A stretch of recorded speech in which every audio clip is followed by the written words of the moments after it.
भैया अगर बिहार के करोड़ों रुपए के डस्टबिन का मामला अगर आप सुनेंगे तब आपको समझ में आएगा कि जनता के पैसों का खेल आखिर कैसे चलता है।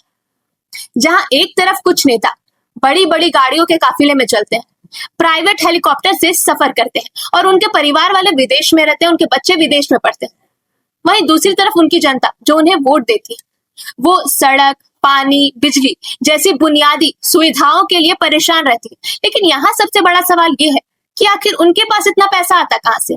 अब यहाँ सवाल है डस्टबिन की खरीदी का, और बताया जा रहा है कि जिस डस्टबिन की कीमत लगभग 1200 रुपए होगी और अगर प्लास्टिक वगैरह जोड़ेंगे तो लगभग 1500 रुपए, लेकिन उसी डस्टबिन को 15,000 से ज्यादा में खरीदने की बात सामने आ रही। और डस्टबिन की क्वांटिटी इतनी ज्यादा है, डस्टबिन को इतनी ज्यादा मात्रा में खरीदा गया कि करोड़ों रुपए खर्च करने की बात सामने आ रही। लगभग 300 करोड़ रुपए का खर्च करने का दावा किया जा रहा है। किस पे? डस्टबिन पे।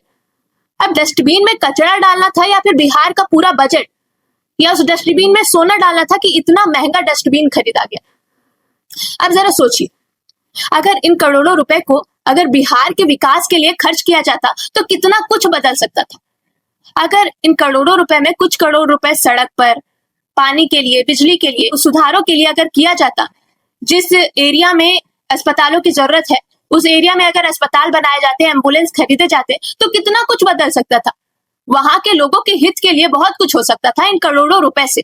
लेकिन इतने करोड़ रुपए खर्च किए गए डस्टबिन पर। अब बिहार की जनता पूछ रही है कि डस्टबिन तो कचरा संभाल लेगा, लेकिन बिहार की जनता का पैसा का हिसाब आखिर कौन संभालेगा। इस पूरे मामले पर आपकी क्या राय है, कमेंट बॉक्स में से जरूर साझा करें।